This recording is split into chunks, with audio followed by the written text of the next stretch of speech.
Gather, veterans. It's time to join the fight. The long war begins.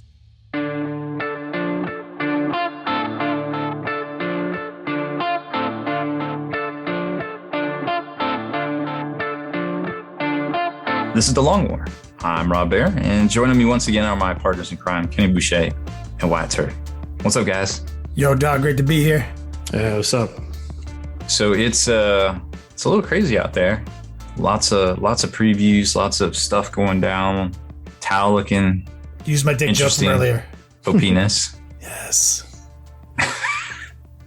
Have you seen the size and girth of their OP-ness on the? Well, we know what their two biggest. Actually, we don't know the Taunar rules. They'll probably get a slight update when the Codex drops. That'll be the interesting Taunar's one. Forge Worlds? Yeah. Mm-hmm.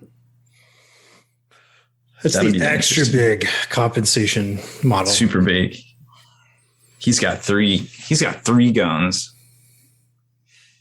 No, I think it's definitely an exciting time. You know, it's been holidays are past. You know, now we're getting a lot of previews and actually rules coming out this weekend, which is nice. Kind of resetting the clock on hype.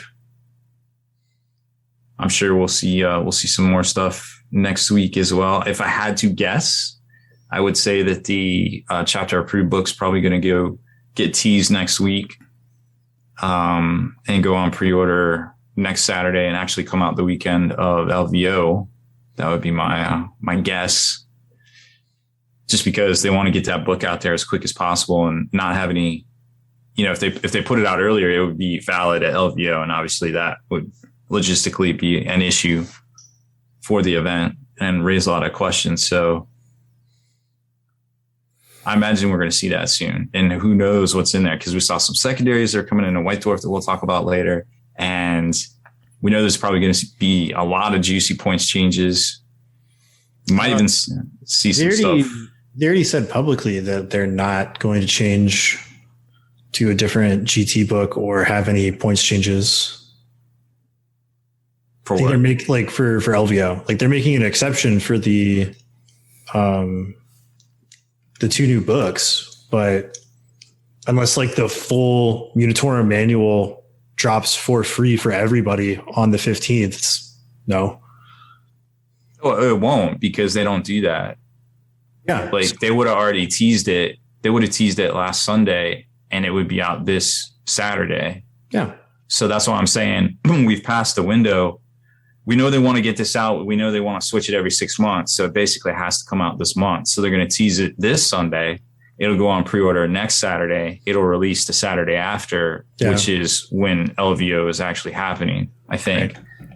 Right. That makes sense. And then it seems like, 30th. Yeah, so it would get teased on the 16th. It would come out on the 29th, in theory. And then also they said that the other thing, what is it? The new Chaos and Eldar box would be on sale in February, which means it could go on pre-order that 29th as well and come out February 5th, because it seems like all this stuff's log jamming and they can't get to, you know, there's going to be previews at LVO. So, you know, they're going to show a bunch of stuff and then people are going to want that. So they got to get like the stuff that people already know out quick right around LVO. I forgot about that. Else. That's a good point. Yep. So I would look. There's going to be a lot of stuff out there soon. So table of contents, we're going to talk about Tau's OP-ness and that article and what is it called? The Stormsurge? Mm-hmm. Mm-hmm. Talk about that. We're going to talk about the 6 new secondaries that have been released quite reasonably in a White Dwarf. When does that White Dwarf come out? Apparently people already have it. It's been coming out like sporadically at different times in different countries, because I think they're just printing them all. Oh, so somewhere. It's the January White Dwarf? It is issue 472, which I think is January. Yeah. Let me look. January White DZ. Available at your Walmart near you. Maybe. You might have to meet a man under a bridge to get that White Dwarf. Nope. Barry Bandersnatch. So we also have exciting news. Long War doubles sold out already at Adepticon, right? We have cool things to talk about in the news. Yeah. We have so there's like a lot of cool shit going into Tabletop Marketplace from the news Memorial Desk with Rob Baer. But before we start all the actual, professionalism, we like to take a little side quest down into Wyatt's Cave of Wonders. Yeah. The would you rather swamp. All right. I've got a pretty good one. It's would you rather return to the chimp. He's back. Build a moat. Would you rather fight a chimpanzee to the death, and if you win, you gain all of Superman's superpowers, or you have to let that chimpanzee bite off one finger? Wait, not if you lose, just if you don't want to fight him. If you don't want to fight him, you got to give up. So tapping out preemptively from the death match is allowing him to bite off a finger. Yeah. Well, what's the restriction on the finger? The digit? I mean, you get to pick which one, but you're still getting it bitten off. Do I just show him the finger and he takes it off cleanly or savages it, or is it up to him? I don't know. He bites it off, dude. One clean bite? I don't know. I don't know how chimpanzees bite. Chimpanzees. They got teeth like us, don't they? Like, Yikes. So you can't just like straight. Yikes. I mean, he's biting shit off. I ain't biting nothing off unless it's like a piece of cake. So is this the same chimpanzee I already fought with a sword once? Like, does he remember me? It's the same guy. Like, he's been like... He's back. He's got like an eye patch. He's been training. And in this death match, do I still get the sword, or is it bare knuckle boxing? No, it's blood sport. Blood sport, just straight physical. Yeah. Oh my God, he's going to rip me literally apart. Well, I mean, if you're at your prime. Am I my prime in this? I mean, you could train a little bit. I'll allow it. Or am I me today? I'll give you 6 weeks. Are you saying you today, you could not best a chimpanzee? Not that chimpanzee we've already established from the previous fucking time we had to visit this chimpanzee. Dog, they can dog. I know they're strong, but like, okay, if you made a baseball weigh 300 pounds, they can throw it. That's how strong they are. Think about that. You know how remember how I used to grab your forearm and I would like pretend I was going to snap your little skinny wrist? Remember? I would do that to you sometimes. You're like, stop doing that. Remember? He could literally like grab your arm and just break it with his thumb. He's so strong. So the advantage is if in this like weird remote Superman chance powers. that I beat this fucking chimpanzee and don't get mauled to death, I become Superman. Yeah, it's a chance for greatness. And this chimp has a history with me already. It's the same chimp. I'm assuming, since I'm still alive, I beat him in the sword match from the previous fucking Would You Rather. He's been resurrected, didn't actually die. He's not going to go easy on me. And I don't have a sword this time. Yeah, but what else can you do? Can you create like predator traps? Blood sport. Just straight up like... Yeah, it's a fight. I mean, I grab a rock and try to bash him with it, but I feel like he's just going to fucking eviscerate me. I mean, like, I feel like he would just grab my face and then take it off. If you let him. Yeah, shouldn't let him. I'm going to try not to let him.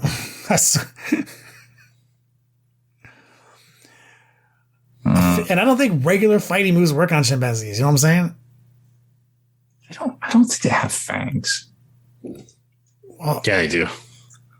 No I mean, way. they have similar teeth. Their incisors are much bigger than ours. Oh, dude, he's got like... Their lower incisors are also much bigger. are you Googling He a does have chimpanzee? fangs. What the shit? I feel like Rob did not know what a chimp looked like until just now. I want you to Google how strong adult chimp is. How vicious and mean they are. Their teeth serve as weapons for intersexual competition. I just read that word because it said sex.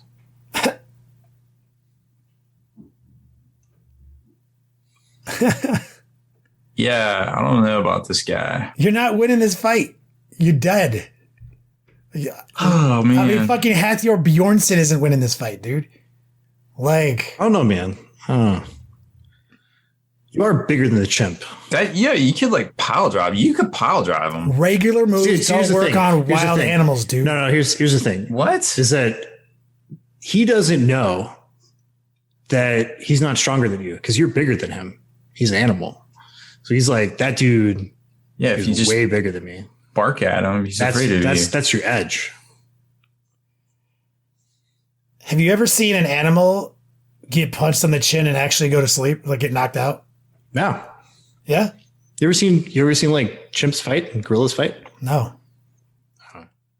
Do they get KO punched? Yeah. Or do they maul each other, rip up each other pieces? Nah. Dude, I don't know. These chimps look scary. How big is a full-grown chimpanzee, weight-wise? I don't know. Whatever the average is. Not a zoologist. They got videos of like people falling in cages and they're like trying to fight to get out. Wiki that shit for me, Rob. How heavy is an adult chimpanzee? Because this is heavily going to influence my answer. So this question I just came up on, it's like, can you beat a chimp in a fight? No. The MMA fighter would stand no chance against a chimpanzee. Who published that article? It's Quora. Quora? Follow-up is, it's unlikely that it would actually tear off an arm or leg unless it was using its teeth. We've talked about these teeth. I don't like that. Give me the weight. Just give me the weight. They can't make fists with their hands, so they can't actually punch. So do they have... Okay, let me ask you this. Do they have fingernails like us, Rob? Or do they have fucking vicious, horrible animal fingernails? No, they don't have claws. They don't have claws. They just have fangs. Their canines are fangs. 70 to 130 pounds. 3.5 to 5 feet tall. You double the weight of that chimpanzee. I don't. I don't. I'm about 100 pounds heavier than the heaviest chimpanzee. It's a lot. If it's 70, I'm 100. I'm 100. Plus, you can punch it. You can punch it and you can kick. Punch it. Blunt force trauma to the head. He can't punch you. You just said they can't make fists. Have you watched Russian slap fighting though? Well, don't let him slap you in the face, can he? I feel like, okay, I'm gonna fight the chimpanzee. I'm going to take my chances as Superman powers. Okay? But this is how it's going to play out. 9 times out of 10, I'm praying for the 1. Okay? I'm going to get my 6 weeks of training. Jeannie said I can have it. Right? I'm going to do everything I can to get my cardio up because I feel like there's going to be some stamina involved in this fight. Right? Because I got to be very cagey because what's going to occur here is I'm going to get into this thing. I'm going to try to get into this guy's zone, throw some jabs at him, and he's just going to fucking chimp leap at me like his whole body right at my face, and he's gonna land on my face. I'm gonna fall backwards, and he's gonna be clawing my eyeballs out. Okay, so that is what I'm trying to avoid in the. Well, yeah, that's what you get. You got to train that with your trainer, dude. Yeah. It's like avoiding the shoot. Mm-hmm. So that's gonna be my whole thing. Is that don't let that fucking happen. Okay, and also don't let him bite my forearms when I'm trying to fucking block him coming at me because apparently he can bite my arm off. Apparently that's a thing. It's unlikely he'll rip your arm off unless he uses his teeth. Yeah, unless he uses your teeth. Apparently packs of them they pin you down and they go for your genitals. Well, he's only fighting 1, so your genitals might be okay. Stick and move, Kenny. Yikes. Yikes. He's like 3.5 feet, 5 feet tall, and he uses his mouth a lot. I am more nervous, but I'm sticking with it. I feel like I have about a 10% chance of coming out on top of this, and I'm going to train those 6 weeks to make sure that 10% scenario plays out. 10% chance to get Superman powers. I'll take it. I mean, I feel like if you're just like, hey, I either have to do this thing and I win, but you're not being forced to do it. You're just like, he bites off your finger and you move on. Yeah. I feel like I'm just going to lose a finger, like my pinky or something. You can hide that. Like people, as long as you don't like draw attention to it, people will never even know you're missing. Well, I mean, other people are being teleported into this deathmatch scenario around the world. It's not just us. So other people are going to just be missing fingers randomly throughout society, and other people are going to be floating around as Supermans. It's just like that's at least the scenario I see play. Yeah, in a world of Supermen, do you want to be with or without? You know, I feel like you can have superpowers, but I still have my super brain. So yeah, but Superman has a super brain though. That dude forgets half the shit. That's right, the Huff. He's like, to the pain, your face has been bitten off, your genitals have been bitten off, and your hands have been ripped off. Nah. Yeah, I feel like fingers. I'm good with the fingers. Or one finger. That's my commitment to this. Lothar is like, you can survive animal attacks for sure, but I have to kill. But the thing is that you can survive a mountain lion attack, but you didn't survive the mountain lion attack by fucking wrestling the mountain lion down and snapping its neck. Oh no, there was a guy who did that last year. You don't remember that story? Well, he needs to fight the fucking champion. Dude, he fought like a panther and like punched it in the face, and it ran away. But he didn't kill it. This death match, I have to kill the. I think that panther realized he was fucking with the wrong Florida man, and he like dipped out. What if you punched a monkey and he just runs away because he's like, nah, I didn't sign up for this. This dude's huge and that hurts. And then you win. How crazy would that be? That's a good point. Do I have to chase the monkey through the jungle now? And no. You're in like a ring. We're in a chain animal. See, this is why I got to change my stamina. That's why I got to change my stamina. Because if he starts doing that move, I have to still kill him. But that's the thing is, like, nobody knows. Can you just punch a chimpanzee and they like cower like an animal, or are they just gonna like? I'm really hoping for that scenario to play out, Rob. That's what I'm retraining for. I mean, I can't. Well, find any in that moment, Rob, you need to sack up and realize that strangling that chimp to death is the only thing between you and Superman powers. I mean, if he turns your back on you, it's game on. Like, you can take him down quick. That's it. I like this confidence. I don't have any. I don't have any evidence. Rob is going to be my coach. For the 6 weeks. And then I'm going to know if he's going to be my corner man. Like, and so he hasn't made his decision yet. And he's going to watch how my fight plays out. I'm like, I'm fucking face offed by this ape. And it's like wearing my face in the ring and I'm dead. He's like, yeah, I'm going to go with the finger.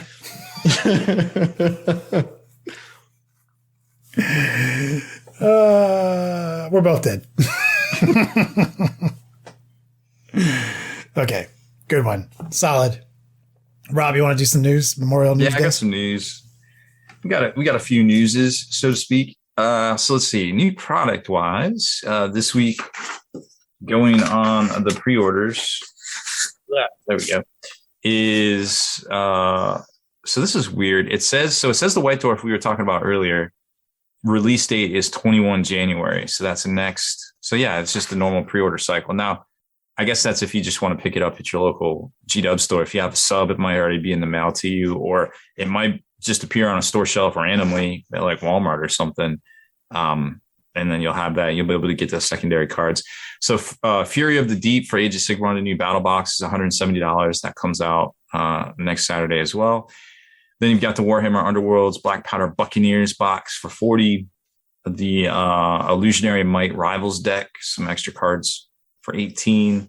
The Blood Bowl Nurgle Team Dice, $18. Nurgle Rotters Team Card Pack for $27. And the new Pitch and Dugouts for Nurgle Team for $47.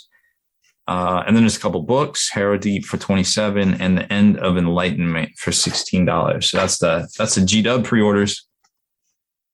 On the independent side of things, Cromlech came out with their Crusader bits, which look really, really good.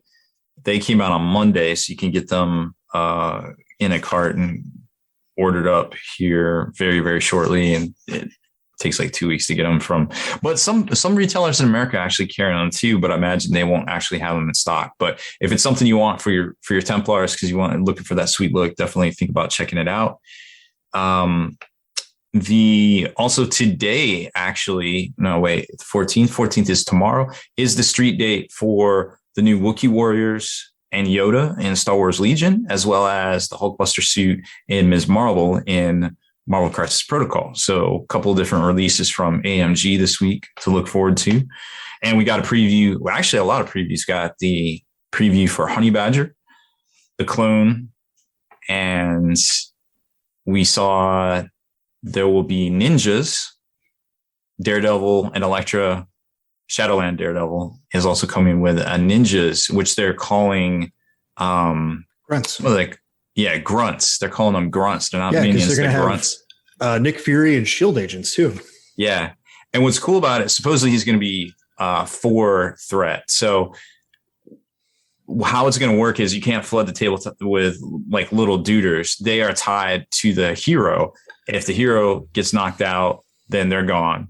They can be knocked out and they're gone, and that's fine. But it doesn't vice versa apply to the hero. So it's an interesting way of kind of putting this mechanic, but it's also, everything's still about the hero. Like MCP is about the hero. So you don't have to. Yeah, I think some people were worried about, we're going to see a bunch of ninjas on the tabletop or a bunch of shield agents. And that's not really what this is about. This is about, the heroes and kind of reenacting movies or maybe some of the comic book teams, from back in the day. So that's pretty neat. I'd be okay with it because they don't have a dazed in KO. Right. If you daze them, they're gone forever. And they don't gain power. You can't play team tactics cards on them. I would love a encounter format where you're just like, I don't know, Wolverine and the Defenders or something, and you're just like, okay, we have to kill like 50 ninjas. Like, yeah, this is my Friday night. Let's go. I mean, that would be pretty neat to do an encounter like that, and they could use a little of the cards or something. I think something else that's worth mentioning is that kind of opens the door to a lot of other things like Doom bots, aim agents, or the little aim dudes in the mop suits that run around. There's all sorts of like behind the snes duders. They could come out now with a new hero. It's funny because the parallels between this and HeroClix, it seems like they're trying to make it so it's not like, it's about the heroes, like you were saying. Yeah. Because in HeroClix days, having aim, shields, doom bots, these are big major strategies, having like a lot of these filler units to do certain fucking janky, superpower team buffs and shit like that. Like there was so many janky combos where like it was literally you had like one guy, like one badass, and I remember I had a Doom army that was like all about Dr. Doom, like veteran Doom, and he had like seven rookie Doom bots. Sue Storm sharing her support ability to make defense ratings go up high. In the corner, I had one of each characters from each one of the other superpower teams I needed to do certain tasks, and they all interacted with Doom's wildcard ability. And like I had this brick that moved around like a fortress. And it was just like, I love the gaminess of it, but like it was so not in the spirit of the game. Yeah. And that's what they're looking to, it was so dumb. I don't know. If you saw high level meta play MCP, Kenny, you would probably want to play the game because high level tournament meta MCP is all that type of stuff. It's tight. Like picking like one affiliation and like the most busted shit to go along with it. Well, yeah. Okay, that's my jam. I mean, the world champion, so they play on TTS, and the season 6 finals, which worldwide, I think it was like 200 some people was in this thing, like over different time zones and different zones, and they whittled it all down to a 16, then an 8. Then you get the idea. The finals game was 5 hours long, and you're talking like something that, generally when you play, the guidelines are 45 minutes a person. So 100 or 90 minute total round. So there's no guy, the TTS, they had their own guidelines that like, there was no time. Some people were like, it wasn't fun to watch, but that's what it wasn't. That wasn't what it was about. It was about, the high level play and not making a mistake, because it was like watching the Super Bowl. But you can fast forward it between key parts. So it's a really interesting game, and I like how they're progressing with it, but leaving the door open to have more things in the game, like we just talked about, like Doom bots and background characters that. God, Doom bots are my shit. But I don't remember, but it's like the Nova Corps. Are they all like super powered people, or are they like shield agent level? I don't even know what that is. The Nova Corps? Yeah. What was Those that? are like the people that hang out with Captain Marvel on that one planet. Like they're in Guardians of the Galaxy. Like they're like a spacefaring police force. I mean, I didn't even remember. Oh, I know what you're talking doing that about. in Aren't they comics. Kree or something? I don't know. I am not sure. I was just trying to think of other like grunt type stuff, and I thought of the Nova Corps, and I couldn't remember if they were like all super powered or if they were jabronis. People in chat say they're way above baseline human. That makes sense. Okay. So like, because Captain Marvel, no, They're like aliens. Like, Marvel. so I think there's innately like, and they have like high tech shit. All I remember is Nova from the comics. I remember him. Yeah. I guess he's And like the Warriors. a premium Nova Corps guy. Yeah. Yeah, so that's pretty cool to see, and I like how they're Rob, progressing check this the game. out. Let me go off on this for 1 second. What? Okay. Doom ability, wild card. He can simulate any other team ability. Okay. Okay. So all Doom bots have okay. it. Dr. Doom has it. You're already breaking MCP. Yeah, Okay. that hurts. So then you have Fantastic Four ability, which is when any other Fantastic Four dies, all the Fantastic Four heal a click. They heal. I see. Okay. Shield ability was anybody who's adjacent to a shield person could push themselves, right? Take another action token. And that one person can go up by its damage characteristic goes up by 1 for every person adjacent to him who does this action, right? There's another one where it's like you get +1 to your hit roll for that, another push. So essentially this block of Doombots who could be any team, you have them layered with rookies who have less hit points, the exceptionals and elites. So essentially it's like all in one wave. They all push like twice, do this super boost to Dr. Doom. He does what he needs to do. Somebody shoots back at Dr. Doom, hurts him. Then you have this other ability where they can push to heal a guy, and then all the rookies die because they've just taken all this collective damage. Then I say, I'm all Fantastic Four. The rest heal a click, right? And then you kind of just keep doing this cycle, and it keeps slowing down, and you keep still having Doombots alive forever and re-healing Dr. Doom while he keeps doing unnecessary amounts of damage every fucking turn and just shooting back. And it was just the most gamey shit. Can I do stuff like that in Marvel Custom? Yeah. You can't do stuff like that. Not to that level, but you can almost get that. I can find combos that like are. Oh yeah. Oh, I'm sick. There's combos for sure, but it's not like that. I mean, it's like the main reason that I'm kind of taking a break from MCP. But there is like a so there is like super abilities interactions. There is team affiliation interactions and crossover in between. And then there are 5 once per game cards you can play. The cards. We got cards and HeroClix eventually too. Yeah. That's like that. Like I love the game. I really do. So I'm not poo-pooing on it, but we're talking about like high level play. I'm a little burned out on MCP for a little while. Like if you play the game to the intent, which is basically like a superhero beat 'em up game with objective based combat, like it's a lot of fun. But when you actually start playing comp play with MCP, it is broken. And to their credit, Atomic Mass is working towards balancing that out a lot faster than a company like Games Workshop would be.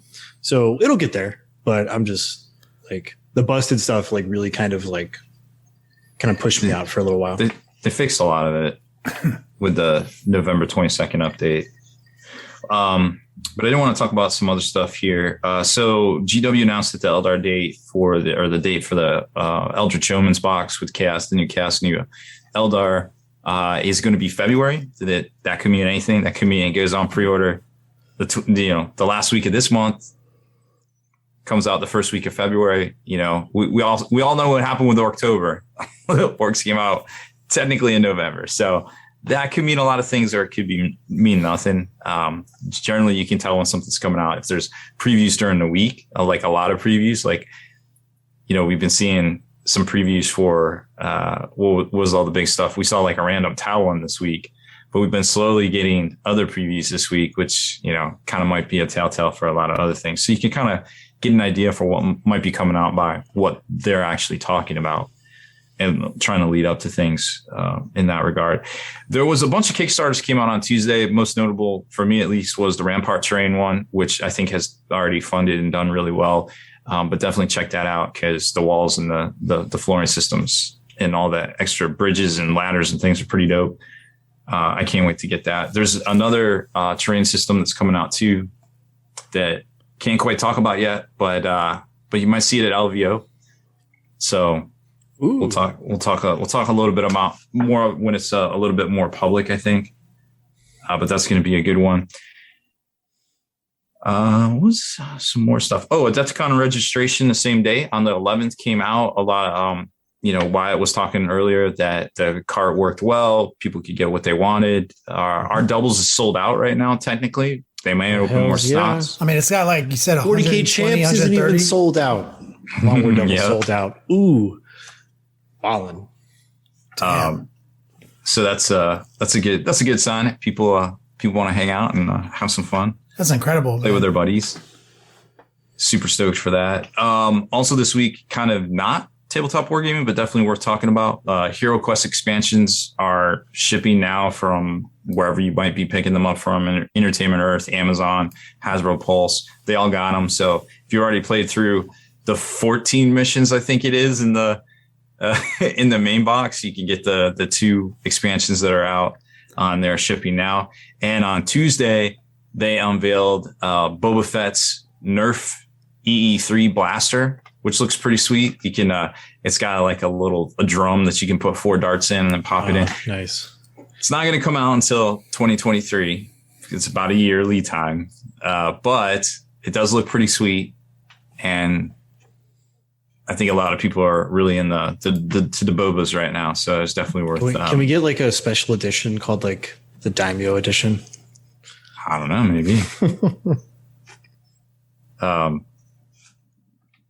But I'm sure there'd be a lot more stuff coming out. Sideshow Collectibles has the Book of Boba figures. Like you can get them. You can get the new Boba from the show on a throne. You can get them, with what's her name, Carrick, whatever. They all look really dope. So speaking of something, I did not. This has been around for a long time. Maybe a lot of people knew about it. Maybe not. Bandai has been making like Star Wars character model kits. Yeah, models like for a long time. It's like 35 millimeter scale or something. Yeah, they're like 4 or 5 inch tall action figure kind of thing, but it's a put it together model kit, plastic kit, like Gundam-y. Yeah. Mm-hmm. They look dope. I didn't know about that until like yesterday, and I saw a person do a video where they took like the OG Boba Fett one and turned it into like the new Boba Fett one. And I was like, ooh, I should get one of those. Those look fun. So I don't know, like if you're interested in that stuff, like check out your local hobby shop and see if they sell them. Yeah, for sure. Or you can get them online. I saw them on Amazon. I don't know much about them, but they definitely look dope. And I think they were right around like $30-$40. So not too bad. Basically free NGW money. So there's that. Now, some stuff that I wanted to mention real quick that kind of isn't super well known yet. There will be a GW preview at LVO. It will be Thursday night, 8:30 local time. You have to buy a ticket for it. So get your tickets in. That's a smart way to do it because I hate like just randomly showing up at a sort of around the right time. Then start to try to figure out when a line's going to start forming. Then it's like they close the doors when they kind of fill it up. Buy a fucking ticket. I like that. Yeah, the ticket thing's a good idea. You obviously can't record. You can't get up and leave in the middle of it because they don't want like a bunch of interruptions. Oh, yeah, they were real Karens about that last time. So what? So they were real Karens about that last time. I still did get up in the middle of it and leave. Yeah, that's why I was. Well, dude was so butthurt, and he was like, "Hey man, it was emergency. Chill out." Oh. Yikes! So look for that. He was nice. I imagine is. Yeah, I mean, people are people. Mostly everybody's just giving them the benefit of the doubt. So I imagine it's going to be on GW site. 8:30 Pacific is 11:30 Eastern. So probably will not be on the podcast that night. I'll probably have to work, which is 2 weeks from now. But you guys are going to be there anyway, so you probably won't be doing podcasts either, I don't think. Kind of hard to do a podcast in that circumstance. We might do some boots on the ground, quick videos. Yeah, definitely. So there's that. And one other thing that kind of is just breaking or maybe not as well known is Joy Toy put out their largest toy preview ever. and it was for new Warhammer 40K action figures. In kind of celebration of Chinese New Year. So what they showed off this time was a squad of Inceptors, a squad of the Reavers, which looked pretty dope with all the, like, the skull masks and things, like the halvesy skull mask, like flesh and then mask. Aggressors look dope. Oh, aggressors? Nice. The aggressors look pretty sick. Well, didn't they showed a preview while we were on holiday, right? We haven't talked about it.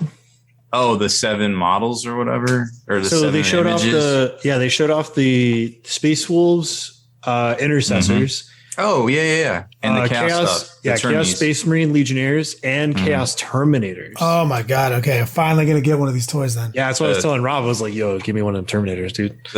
I sent you the link to get where they are, didn't I? No, can you buy them right now? Yeah. Oh yeah, give me that link, dog. It's check. I don't even remember where it is. I have to dig through my email now because I ordered the suit.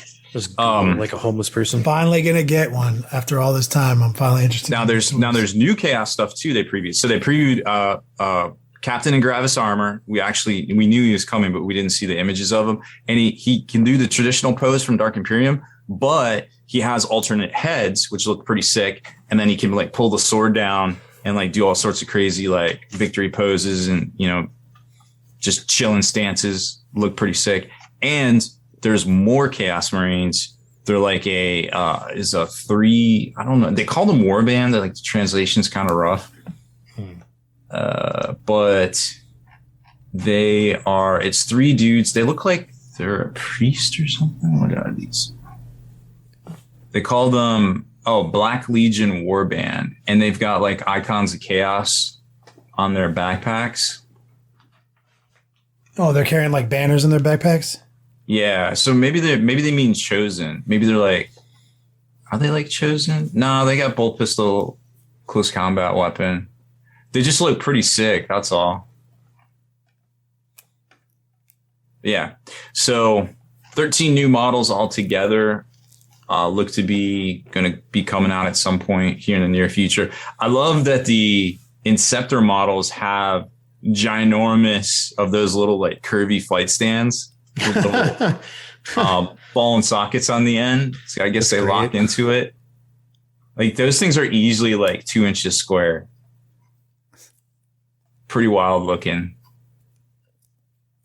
But yeah, I think the Primaris Captain looks, or the Gravis Captain looks the best.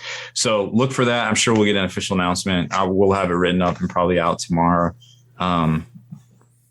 Stuff's looking great for sure. So that's basically everything. And then obviously, normal reminder, Adepticon tickets are sold out, but we still have tickets left for Long War doubles at the Cherokee Casino in the wonderful mountains of North Carolina, and that is the end of February. So in theory, we have a Long War doubles every month for the next 3 months happening. Yeah, that's crazy. Yeah, it is. That's unusual. It's a surprise. It's 2022, bitches. So do we have a Patreon roll call? We do. First of all, I'd like to apologize. There's a message system on Patreon, and I kind of lost track of it. Yeah, we're going to get better about that. Okay, yeah, we got it here. So special thank you to Trey Dudley, Anzel, Julian Champion, and Thomas Lothar. Thank you. Yes. Thank you. I think Imperial Seth donated earlier too, and we didn't see That's it. the Adepticon beer fund right there. Imperial Seth has funded every alcoholic beverage we've ever consumed at Adepticon. That may or may not be accurate. I was like, we had a pretty big ticket one time. Yeah. Maybe under normal circumstances. Yeah. That was funded by our good friend EJ. So Yes. So shout out to our patrons. Thank you for the support. We're still trying to grow the platform to 100 patrons so we can release our annual tier for support, and you can unlock this new sick t-shirt we're working on and everything. So we're still on that climb, and thank you guys. As Rob mentioned, we're going to be better about our messaging system. It's been handed over to Wyatt, and his professionalism will be an asset in this arena. So feel free to send those messages and know that you're talking to the legend Wyatt Turk of Jack Loves Painting. And some people had, questions for the show, different shout outs, so. And that's what we had been asking people to do. And, obviously we just lost track of it because nobody was asking questions probably when we only had like 10 patrons. Now we have like 70. We have 76 right now. So 76. we just need 24 more. So by this time next week, we will have 24 new patrons. Thank you. Thank you, Perry Seth, and thank you to all that support. So let's move into some secondary content now. We want to talk about the new secondaries. Okay, so we're talking about secondaries first, then the Tau Stormsurge is will be our last segment today. So we're going to hand it over to Wyatt, who's going to read these off to us, and we're going to comment. There's a bit of breaking news though on those. Oh shit! Breaking news. There's there's a rumor that Space Marines will only be able to take select one faction secondary, and they'll have to get generics. Like supposedly that's going to be a FAQ, which is what we've been talking about since day one, kind of. But still, my heart. I know. All right, Wyatt. Let's read them down. 6 new secondaries. Yes, sir. 6 of them. So we've got one for Chaos Demons, Chaos Space Marines, Chaos Knights, Tyranids, Imperial Knights, and Astra Militarum. So start off with the Demons. Malefic Terror. It is a no mercy, no respite secondary. Each time an enemy model flees the battlefield, score 1 victory point. Each time an enemy unit is destroyed by an attack made by a Chaos Demons unit from your army, before removing the last model from the battlefield, roll 2d6. If the result equals or exceeds the current leadership characteristic of that enemy model, score 1 victory point. You cannot score more than 4 victory points from the secondary objective per turn. Boo, D tier. Yep. Though demons don't need any help, they're fine with secondaries. And we got our own secondary. They made this one just for us. It's the Long War. The Long War secondary. Oh, yeah, it's totally ours. Yeah. So thanks, like, GW. Real recognize real. If you're a fan of the Long War, if you put the Long War as your team on any FLG event, you can just play this objective with any army. It's cool with us. We said so. Tell Reese it's fine. It's awkward. So the Long War, Chaos Space Marines, no mercy, no respite. In fact, most of these are. At the end of your turn, you score 1 victory point for each enemy unit that was within range of an objective marker at the start of that turn that was destroyed by a Heretic Astartes unit from your army during that turn. At the end of your turn, you score 2 victory points if you control 1 or more objective markers that were controlled by your opponent at the start of that turn, and a Heretic Astartes unit from your army is within range of 1 or more of those objective markers.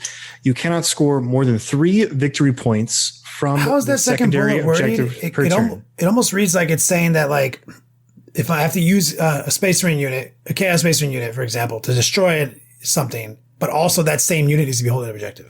No. It's just keyworded Heretic Astartes. So if you kill a unit off an objective with a Heretic Astartes unit, 1 point. If you steal an objective with a Heretic Astartes unit, it's worth 2 points. And you can score 3 per turn, and it's end of turn scoring.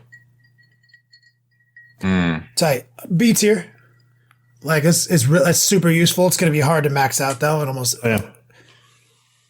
Because, like, kind of once you've established dominance, it starts to get really hard to actually keep scoring this. Yes, so exactly. I still give it, like, for Chaos Space Marines, B, maybe C tier, like high C tier. Yeah. But useful. Absolutely useful. Just, We got one for Chaos Knights. Path of Destruction. It's no mercy, no respite.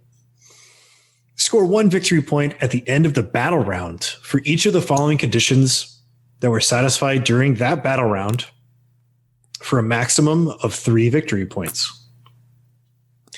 1 or more enemy units were destroyed by a Chaos Knights model from your army while that Chaos Knights model was wholly within your deployment zone.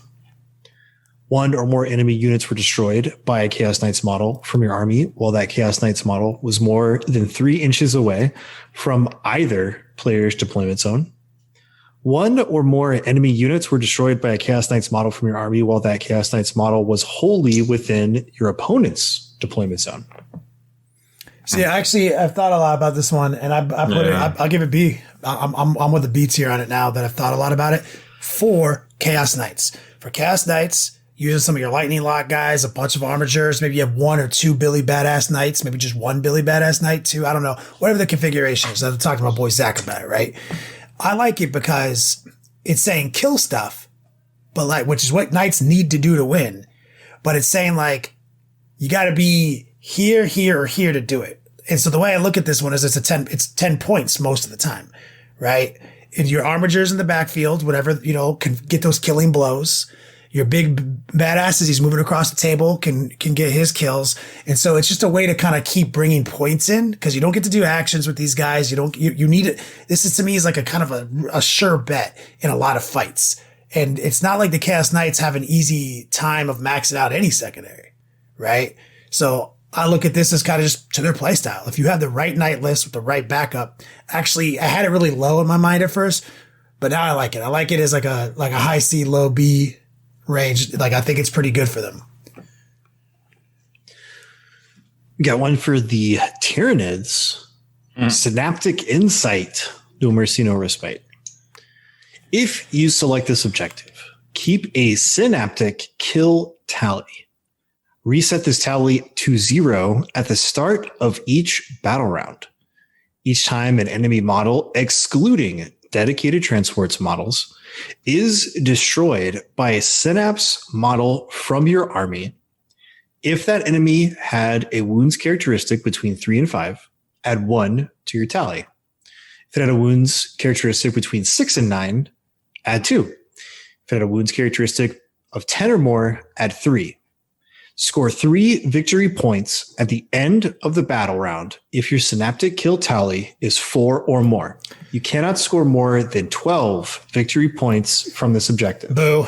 If I'll say if we talked about earlier, if Hive Guarders were synapse, this is tight because it's just going to happen automatically every game.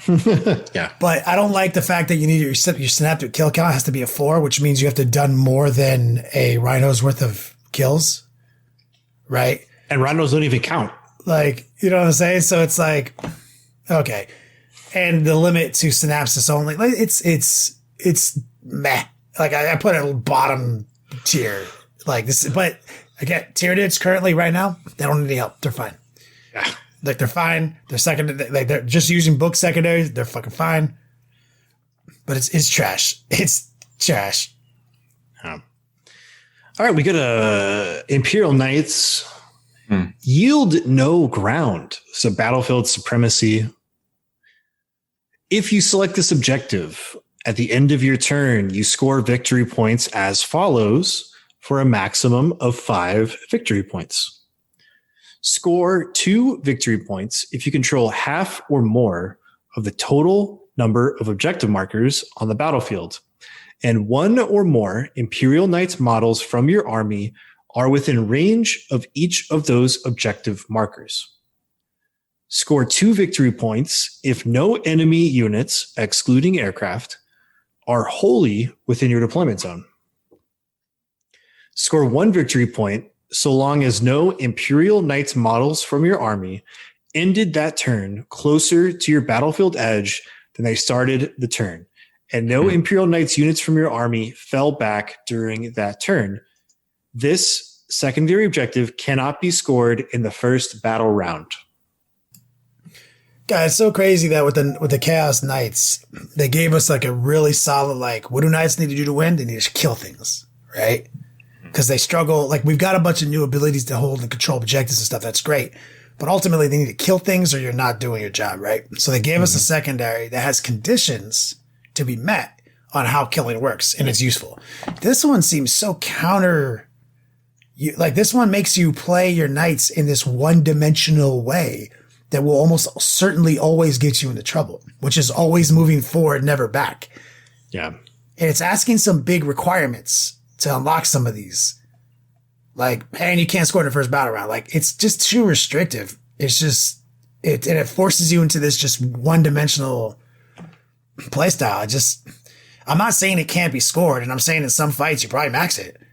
Like, it's just that I don't know what fights those are, and I don't know if, like, I think this is the fight, and then I fuck myself and zero myself by accident. You know what I mean? Like, I don't even know how to rate this one. I'm just like, I would never take it. Is how I would rate it. It's not on the list. It's trash tier. It's trash tier. Like, I wouldn't even, like, it's not even on the fucking tier list. This is doo-doo dog water. Yeah. Really bad. All right. Last one. Imperial Guard. For the Emperor. Purge the enemy secondary. You get 1 point for every unit you kill. Max of 3. That's it. A tier to S tier. Bro, it's so good. This is the best secondary I've ever heard of. And I love don't it know what because they're thinking. They're just like, hey, you can just kill whatever. No, Jokes let aside. me say this. Chaos Knight one. It's almost the same as the Chaos Knight one, right? But the Chaos Knight one, they gave us conditions. Yeah. Yeah. They didn't give the Imperial Guard conditions. And that's fine. That's fine. They still got to kill stuff. They got to physically do stuff. That is the condition. Whereas Oaths of Moment is still better. Like, objectively. There's things that you score literally from, like, while failing to kill things. You know what I mean? By just existing. So this still requires the Imperial Guard player to kill, to finish targets. See, here's the thing. But it is it is a little too easy, and it is a little good. One of the extra cherries on top is that this secondary for Imperial Guard is a purge the enemy secondary. So you can take this and grind. Tight. See, that's so IG. And see, here's the thing. It's like, and because the other one is no mercy and no respite, you can't take grind and take path of disruption. So it's like on top of the restrictions. Oh shit, like, that's a good point. There's low killy synergy with. So that actually lowers my night tier. I forgot about that. I put it down to C firmly because grind is so important to knights. And you also can't take to the last, which is another good one for knights. You can't take no prisoners. Like, it cuts out a lot just to be able to do this. Whereas the Imperial Guard one is just like, bro, I'm going to take 2 auto 15s. Like, that's the S tier one on the list, Imperial Guard. Right. And It is so good. It's so IG though. It feels so like that. Like, it should be like, bring them down, do it, rain hell on these motherfuckers, grind these bitches to dust. It's like they got to stand their ground or they'll die, dude. I love it. But it is S tier. It's really good. And as Kara Quinn in chat said, at least it's a kill secondary. We need more of those. We do. Proactive. We need more evenly balanced. Like part of the discussion that we had in tactics earlier today was how like Games Workshop has been really poor at balancing faction-based secondaries between codexes, where the like communal rating of the quality of a codex is somewhat based on like, okay, like this isn't that great, that's not that great, but if we get good faction secondaries, it'll be a good book, right? And so like you can have great warlord traits and great relics and some baller stratagems, maybe some glow ups for some of your units, but if you have like poo-poo faction secondaries, it's really rough with that codex, right? Like Death Guard. You know what's funny is, it's not even that it's rough. It's just it's unfair. Yes, it's like I'm doing fine with my Death Guard without good ones, but it's I shouldn't have to. It should be a little bit more fair. And it's not like the secondaries themselves insulated within the book aren't terrible. Right. It's just that when I compare them to what other people have, that's when they fall short. And so GW does need to stop trying to be so creative in this. Right. Like, I love how creative they are as a company, and I love how creative our like much of our lore is and stuff. But when it comes to like a rules mechanic, it's like, let's be like less creative. Let's say that Oaths of Moment is dope. Everyone just has a version of it that has different fucking descriptors. You know what I'm saying?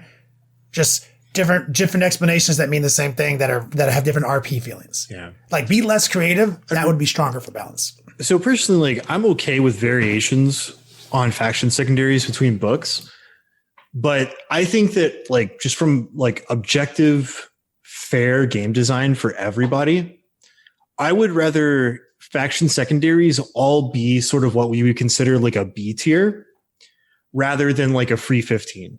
So like I know that some people like what some people want is they want to have two choices of like fight for this secondary from the GT book, and they want a free 15 faction secondary.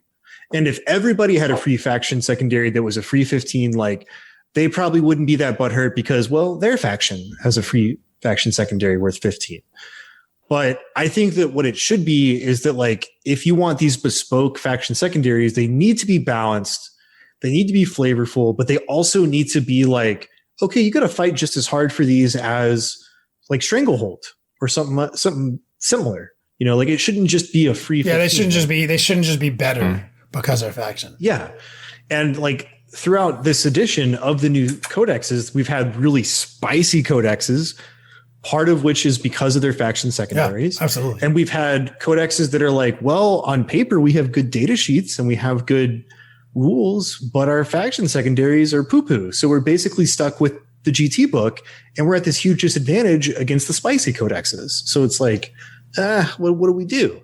And I mean, thing is, I'm happy. Thanks, GW. Thanks for throwing these out there. I wish you threw them out there 6 months ago. Oh, yeah. So that was the other thing is like, if I had the Long War as a faction secretary for Chaos Space Marines in June, when we should have, like, man, I would have had a great year. Like, it would have been so much easier. Imperial Guard, too. God damn. Well, you can always. Dude, Imperial Guard would have never left the meta if they had this secondary. Like, Imperial Guard would have been a threat to the meta if they had this secondary. I think Rob, we talked about it when we first got our first faction secondary, and it was like, kind of feel like we all need these or no one gets them, right? It's like, yeah, it's been all over that argument, uphill battle, man. Anyway, good coverage, secondaries. Ultimately, thank you for putting them out there for us moving forward. That's great. Keep up the good work, GW. Keep doing that. Be more timely. Positive. Thank you. You get an A- overall. Yep. Games Workshop. Yep. Get an A+ on doing it. C- for effort. Rob, let's talk about this Stormsurge. I'm excited for this. Explain to me why Tau are going to be the most OP army. The most OPness. Yeah, the largest degree of OPness. Well, I think everybody lost their minds when they saw that the damage was 12 on the focus shot of the weapon, the big plasma, of this new one, blast cannon. Everybody looked at that. Strength 16, -4 AP, 12 damage. Holy cow. Like, what's going on? Heavy 2. It's got a disperse shot that's 4 damage, -2 AP, 12 strength, but it's heavy 6. So, it basically does the same thing. So it can shoot 12 shots or 2 shots. Right. Well, yeah, it can shoot 12 shots or 6 shots. Or am I reading that wrong? But you said it right. It's 24 damage worth of shots for each one, right? So I think people lost their mind, but what is kind of put it over the top was they gave it a reroll to hit if you drop the stabilizing anchors.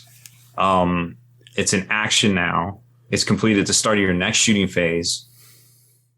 If this action is successfully completed at the end of the phase, each time this model makes a ranged attack, you can reroll the hit roll. That's when it braces itself or whatever, it anchors itself. Currently, it hits on 4s in the existing rules, so we don't know, and there's marker it hits on lights. 3s, right? No, the Tau hits on 3s. If I were a betting man, I would bet there's probably a stratagem that lets you complete an action and shoot in the same turn. Yeah, for sure. Like a emergency, like drop your pants and brace. Yeah. Either way, what else is? I mean, do we have other rules on how burly the Stormsurge is now? So or other abilities he has, like they have a.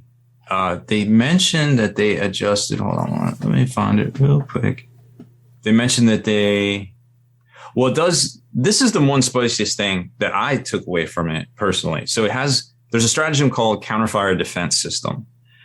And what that is anything that's allocated to a counterfire defense system keyword model.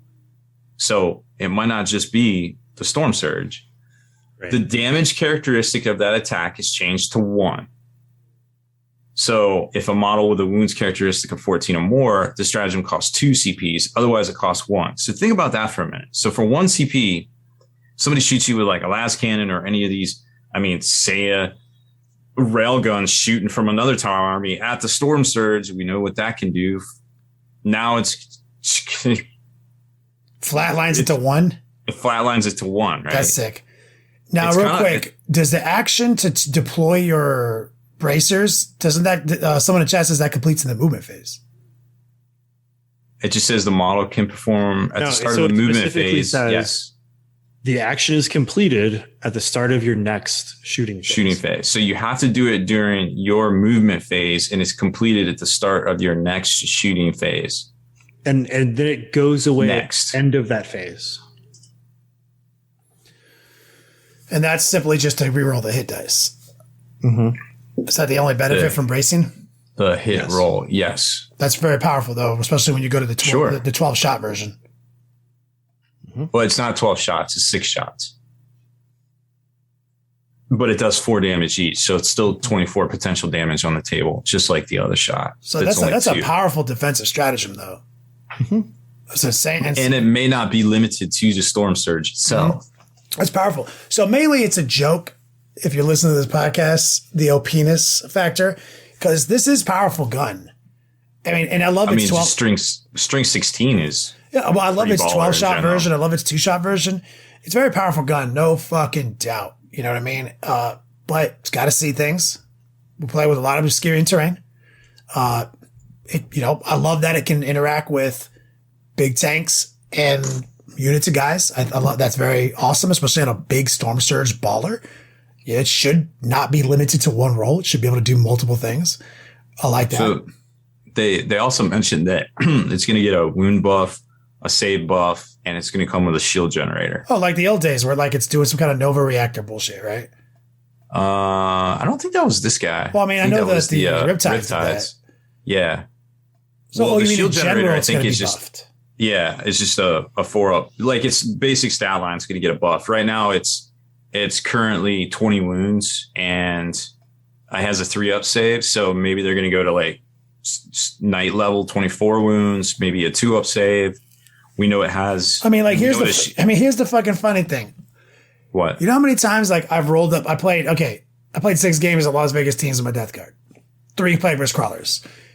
Every game, at least one of my Plagueburst Crawlers would just be hot, right? Mm-hmm. I'd go, I'm gonna aim at that Redemptor Dreadnought, and I'd be like, here are my 2 entropy cannons, both hit, both wound, both punch through, and I throw 2 dice in the air. It's D3 plus 3.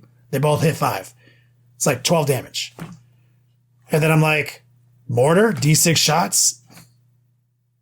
Oh shit, 6. Like I do that every game at least once, and it's like so a Plagueburst Crawler like ends up doing 18 damage to something, which is almost the majority of his current wounds on a Storm Surge. It's like I do that, like that shit happens like a fucking. So there's it's just things like that occur in the game. So I'm not scared of a big guy who costs a lot of points who has a gun that's just kind of what it does. Like that doesn't bother me, especially if I can get out of the way of it. There's certainly a discussion here because when I see the pulse blast cannon, I'm like, ooh, spicy, but I can take invulnerables. Cool. Yeah, exactly. I can take invulnerable saves like dense terrain, like all this other type of stuff, right? On the other side, you have the railgun, and the railgun I feel is too good, not because of its stat line, but because of the rules addendum it has where you cannot take invul saves, right? Even if I would be okay with it, even if they were you can take an invul save, but after that invul save, you're going to take 3 mortal wounds because of the clap of air of this thing whizzing past your model, right? Or just the impact that it causes from hitting the shield or something. I would be fine with that, right? But the fact that it's no, even on a bad roll, I'm going to deal 10 wounds to you. Oof. Like it's one of those things from like older editions of 40K that maybe some people don't know because they didn't play, or they don't remember because like they never went up against it. But like this is one of like the railgun is one of those things that is like such a bad game mechanic because there's nothing you can do against it. Right? Like you can Quinn beat you to the punch. He said D weapons. Yeah, it's basically a D it's weapon. almost the same thing as like remove from play as a casual. Yes, and I agree with Wyatt and Rob on this position is that removing the player interaction. So if I have a unit with an invulnerable save, that's probably why I took it. And the reason, and I feel safe no matter what, that like at least I have a chance. So you're doing your turn. I still have something to do in my turn, which is throw this dice and hit that 5, baby. Hit it. You know, oh, I didn't hit it. Oh, well, damn, that was tight. Exactly. You know, like that's removed. It's that feeling of like, I get to try to do it's because like in the grand scheme of things, like if we look at other units, right? Like what is worse, a railgun or 3 eradicators with heavy melter rifles and chapter master rerolls and +1 to wound? What's worse? Right? Some people would say the railgun because you don't get a save against it, but the real thing is the eradicators. Because there are things in the game, and someone in chat mentioned this to Tan. Look, there's things in the game that have always taken invulnerable saves away. That thing, though, shouldn't innately do 10 damage minimum and be able to hit you from 70 inches. Yeah, bro. Be'lakor that's the problem. That shit. Like Be'lakor's damage ceiling is not even close to that. Historically, the things that take your invulnerable save away have to touch you to do it. Mm-hmm. And they don't just say, by the way, 10 damage. Like, that's so D-weapon like, and we all know D-weapons were the ultimate bad game mechanic and the ultimate feel bad. We had to FAQ them. I mean, like, the stomp chart got FAQ, like, and these are player FAQ, not GW FAQ. It's a bad feeling. And I'm not saying that 3 rail kit guns on 3 hammerheads is innately OP, and I don't even know if it'll do well. It may not. And it may be super easy to mitigate. I don't know yet. But I agree 100%. That's not fun.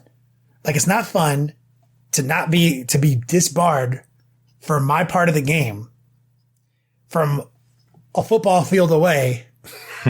From downtown even. You know what I'm saying? Well, we're looking at everything in a vacuum still. Like, we don't have all the rules. For sure. You know, so it's just, like it's one of those things like on paper. It just doesn't it doesn't feel good. It's getting people talking. Oh yeah, like I'm sure. Like I was thinking about this, right? Of just like from an objective, like trying to remain as unbiased as possible, like from a game design standpoint. And I was thinking about stratagems. Mm-hmm. And I know that like stratagems, like to this day, there are people that like, I hate stratagems. They're bad for the game because I don't know, whatever reason. But I think the best part about stratagems is that it gives a player agency when it's not their turn. And then it's fantastic for the game. It's so good for the game because for so long, if it wasn't your turn in 40K, it was just like, okay, I did all my fun stuff. Now it's time for me to like drop trow and bend over for my opponent to do nasty things to me. Like it just didn't feel good. It wasn't fun, right? Unless it was like just an ultra casual game. Now, let me say though, if the only thing in the game that gets this is a hammerhead, right? And that's it. And the hammerhead is like 200 points. Okay. And it's basically 3 shots per turn with a 4th stratagem to make it another shot or some shit. I don't know. If it's like 4 shots per turn on this platform that is actually super fucking easy to kill, you know what I'm saying? That needs to move in fine line of sight. It may be a non-issue. It may not even matter. It may not even cause feel badsies. Yeah. It might be one of those game interactions where it's like, okay, I null deploy you, you null deploy me, you're going first. Yeah. You don't do anything, or like I go first, I don't do it. So it becomes this game of like, who's going to get to shoot their shot. But that's 40K. Like, I mean, that's literally, you have to go into matchups and do that and win. And identify I'm okay in that situation, like, because then that becomes like outplaying your opponent. Mm-hmm. Yeah, that's 40K, outplaying your opponent. Yeah, like I just don't like the idea. But if they're spammable and they're not expensive, and you can have tons of them on really good positions buried inside of units I can't fucking interact with, that's one thing. But if it's going to be on a hammerhead, and the rumor is, and I saw that too, Sarah Dad, 230 points-ish for a fucking hammerhead. If they're 230 points, and that's the only way to get them, I think it's actually fine that they have this Billy badass fucking gun, Tau style, and this is where it lives. Also, remember too, there's another rumor saying that they're going to adjust detachments, and one of the things was taking a heavy support away from patrol, I believe. Yeah. So say that again, Rob. Say that again. The change in detachments, like they're going to take the heavy supports away from, or one heavy support away from patrol, and what was the other one? Neat. But that was like a way that some of these things might not matter if you're only going to be able to not. I didn't even think them. of new detachment for organization. That's kind of interesting. Kara Quinn said something too, and here's my counter to that, Kara Quinn. He said, yeah, but I would hate to be a night player versus them. For fucking sure, that's what instantly comes to mind, right? Because there's going to be situations where the night player literally can't see the fucking hammerhead because of obscuring terrain, but it can still see him, right? Which is so dumb. But if the fucking Stormsurge is going to get a stratagem that baselines something to 1, I promise you Knights will. No, yeah, that's interesting. I promise you, son. Because clip that out. Yeah. I want to be able to be like womp womp in like 3 months if they don't. Okay. Someone clip that. Because here's what I think. I think that Knights will have a 4-up invulnerable moving in the new edition baseline across the board. No more fighting for it. And rotating ion shields will be that stratagem. Will be that. The introduction of a new mechanic usually shows the trend that's about to come. And that baselining something like turning everything off on the super heavy guy to 1 damage for 2 CP seems like a new trend that's going to show up on other super heavies. It's like the transhuman of super heavies. Mm-hmm. So the rumor is, besides battalions and brigades, every other detachment will be losing certain slots. Most likely ones are heavy and fast attack. Yeah. So they might just not even have a patrol, might not even have a heavy anymore. That's what I hope. And I don't know if you guys remember this. We talked about this a while back. This was one of those things where I was like, we should have different detachment makeups for every season of this game. And so like now we're getting seasons, and now we might get some bespoke detachments per season. And I'm like, ooh, this is good. This is moving a good direction. That's really exciting information. Because if you change detachments, it alters the meta without messing with the information in your codexes. And that's what I want, because I want codexes like you, Rob. I want codexes to have a reason for me to buy them. I want them to have value. I don't want them to be invalidated, right? So rather than changing points or changing data sheets or changing special rules or having like 15 billion FAQs, right? This is a way to change the balance of the game in a positive, fresh way without changing any information in your codex. I couldn't agree more. That's exciting information to have. I'm fucking excited for it. No, I love it. And honestly, like, it's all a big troll. Like, I think it's exciting that Tau are getting insanity strong weapons. I think that's exciting. Well, that's sort of their thing too. It is. And and I love it. I love that they're getting some seriously powerful guns. Now, as we mentioned, the railgun could become a problem for a game mechanic, feel bad's mechanic, right? Because there is a game mechanic in all games, and that's how we feel while we play it. And when things feel like shit, they are shit, right? We don't know how it feels yet because we don't know all the story. It has the potential to be like D weapons. Right. We will see. My fear is that there's going to be like the smaller versions of these that have similar mechanics where like, oh, you can take this like twin light railguns on broadsides.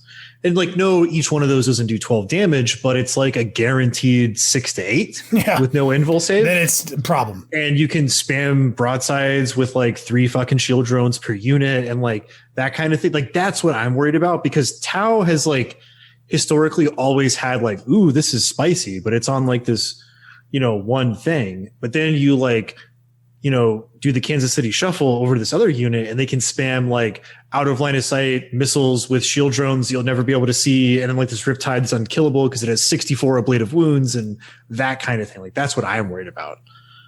As long as I'm allowed to kill their shit, then I'm fine. And So just be warned. It's possible that this railgun is a feel bad Z that may be bad for the game, but it's possible that it's just exactly what Tau needed and the game needs. We'll see. Currently, I'm only like 50% concerned.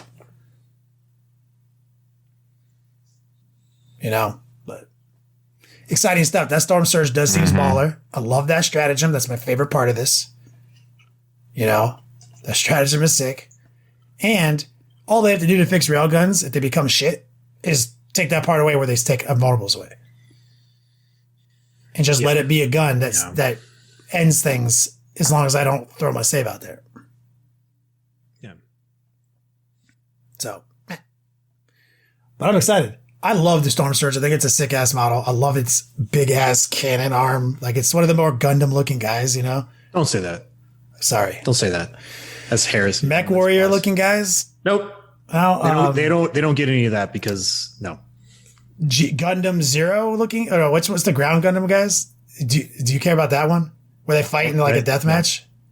Oh, G Gundam? No, G Gundam is cool. G Gundam is like Gundam WWE. It's a lot of fun. So you don't even No, Tau is like that cringy high schooler that tries to draw anime but's really bad at it.